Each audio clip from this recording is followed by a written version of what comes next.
अगर आप class 11th में हैं एंड आप सोच रहे हैं कि नेशनल लॉ यूनिवर्सिटी कुछ अच्छी सी लग रही है, कुछ ऐसा एग्जाम लग रहा है जो हम दे सकते हैं, then this is the video for you. पहले से लीगल पढ़ी होनी जरूरी नहीं है, लॉ तो एनएलयू में हम ही आपको पढ़ा देंगे।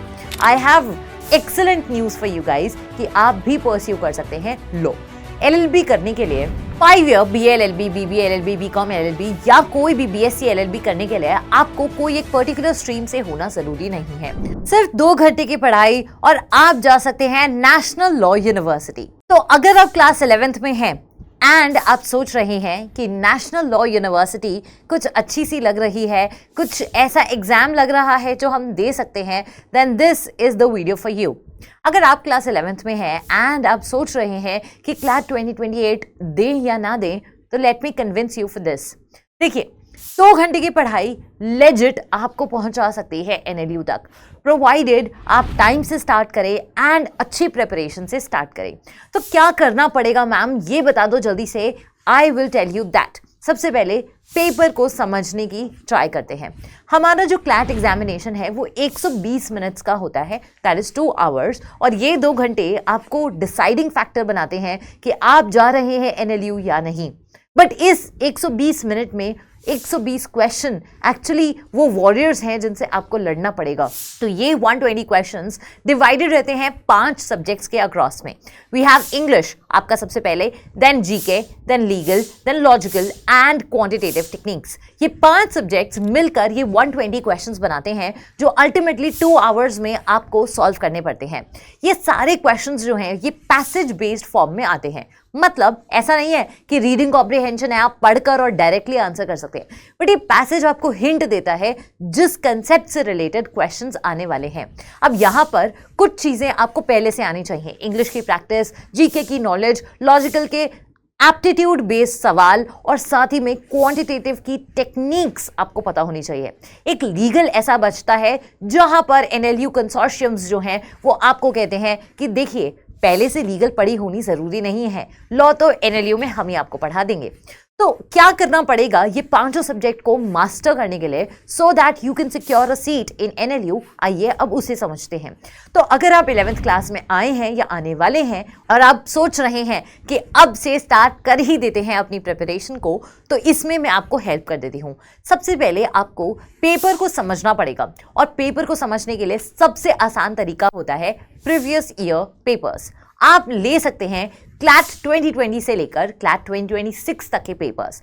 अब यहाँ पर बैठकर आप अटेम्प्ट करिए एटलीस्ट 2 आवर्स लेकर इस पूरे पेपर को, और यहाँ पर आपको एक एनालिसिस मिलेगा अपना खुद का कि क्या आप जेन्युइनली अटेम्प्ट कर भी सकते हैं इसे या नहीं। यहाँ पर सेक्शन वाइज अपने आप को एनालाइज करना बेहतर रहेगा। क्यों बेहतर रहेगा? क्योंकि यहाँ पर आपको ये समझ आएगा कि ये पर्टिकुलर सेक्शंस हैं जो वीक हैं, ये पर्टिकुलर सेक्शंस हैं जो स्ट्रॉन्ग है। अक्सर बच्चों के मन में ये डाउट रहता है, मैम हम ह्यूमैनिटी स्ट्रीम से नहीं है, क्या हम भी परस्यू कर सकते हैं law? I have excellent news for you guys कि आप भी परस्यू कर सकते हैं लॉ। एलएलबी करने के लिए 5 year BA LLB, BBA LLB, BCom LLB या कोई भी BSc LLB करने के लिए आपको कोई एक पर्टिकुलर स्ट्रीम से होना जरूरी नहीं है। तो अगर आप 10th के बाद में कोई भी स्ट्रीम ले लेते हैं, चाहे ह्यूमैनिटीज, चाहे साइंस, चाहे कॉमर्स, चाहे कॉमर्स विद हिंदी ही क्यों ना लें, आप फिर भी अटेम्प्ट कर सकते हैं योर क्लैट 2028 एग्जामिनेशन। अब यहाँ पर काफी बच्चों को कंफ्यूजन रहता है, मैम क्लैट 2027 देंगे या 2028 देंगे? बेटा एग्जाम जो है वो ईयर 2027 में होगा, but the paper would be called CLAT 2028। भाई साहब, आप कन्विंस हो चुके हैं या मैं आपको और कन्विंस करूं? ये आपने सुना ही होगा। तो अगर आप कन्विंस हो चुके हैं कि हाँ क्लैट आपके लिए ही बना है, तो सबसे पहले आपने करना क्या है, आपने अपनी तैयारी शुरू करनी है अपने वीके सब्जेक्ट से, जो कि मैंने अभी आपको बताया कि आप प्रीवियस ईयर पेपर से एनालाइज करके निकाल सकते हैं कि ये मेरा वीके सब्जेक्ट है। उस वीके सब्जेक्ट पर आपने इंप्लीमेंट करना स्टार्ट करना है कि अब आप मेहनत करेंगे उस अपने वीके सब्जेक्ट को स्ट्रॉन्गेस्ट सब्जेक्ट बनाने के लिए। दूसरा, एक बहुत बच्चों को प्रॉब्लम रहती है क्योंकि पैसेज बेस्ड पेपर है और 120 क्वेश्चंस हैं ऐसे, तो वहाँ पर रीडिंग स्पीड और कॉम्प्रिहेंडिंग एबिलिटीज़ बहुत अच्छी होनी चाहिए। तो रीडिंग एंड कॉम्प्रिहेंशन के लिए आपको रोजाना डेली रीडिंग करना जरूरी है। अब वो कोई बुक हो सकती है, कोई मैगजीन हो सकती है, या न्यूज़पेपर हो सकता है। सबसे पहले आप स्टार्ट करेंगे एवरी डे इनकलकेट करने में ये हैबिट ऑफ रीडिंग को। अगर आप पहले से पढ़ते हैं, गुड फॉर यू। अगर आप नहीं पढ़ते हैं, एक्सीलेंट, क्योंकि अब आप पढ़ना स्टार्ट करने वाले हैं। यहाँ पर आपको 2 फोटे में हेल्प होगी, एक इंग्लिश एंड जीके, क्योंकि जीके में करंट अफेयर्स यहीं से आप एक्सपेक्ट कर सकते हो। इसी के साथ में कुछ बच्चों को प्रिंसिपल्स में थोड़ी प्रॉब्लम रहती है। ये एग्जाम आपसे रट्टा नहीं लगवाता है, ये एग्जाम आपसे डिमांड करता है कि आपके अंदर अंडरस्टैंडिंग हो। हालांकि अगर आपको नहीं भी पता कोई भी लीगल या लॉजिकल का principle, you can still appear for the examination, but एक एडेड एडवांटेज रहता है, एक कटिंग एज रहती है उन बच्चों के पास में जिन्हें लीगल एंड लॉजिकल का थोड़ा एनालिसिस पहले से रहता है। इसी के साथ में एक वीक पॉइंट जो ज़्यादा बच्चों को परेशान करता है, that is the quantitative techniques. कोई भी बच्चा NLU तक नहीं पहुंच सकता बिना क्वांट्स को मास्टर करे। तो अगर आपके लिए भी एक पोटेंशियल हार्म या एक पोटेंशियल ऐसा सब्जेक्ट है जो कि हार्म पहुंचा सकता है आपके NLU की रैंकिंग पे, तो जल्दी से बैठ जाएंगे इस सब्जेक्ट को लेकर। इवेंचुअली 11th क्लास में आपने एक बेस बिल्ड कर लिया होगा, तो 12th क्लास में स्कूल के साथ में क्लैट एग्जामिनेशन हैंडल करना बहुत आसान है, क्योंकि जब तक आप 12th में आएंगे, that is in the month of February और मार्च, तब तक आपके बेसिक सारे क्लियर हो चुके होंगे and you can readily go for the mock test.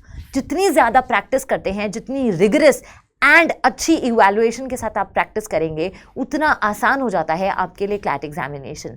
In the words of toppers, उन्होंने 100+ मॉक्स प्रैक्टिस करे तब वो टॉप NLU तक पहुंचे। तो नालसार और NLS दूर नहीं है अगर आपने आज से 2 साल डेडिकेटेडली 2 आवर्स भी प्रैक्टिस करी, and I promise you, you will get into the dream NLU।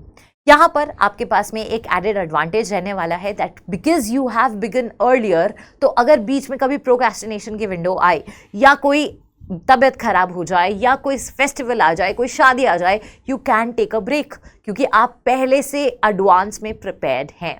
So do not miss out on this opportunity. ध्यान लगाइए, अपना दिमाग चलाइए and decide quickly so that you can shine the brightest. All the best.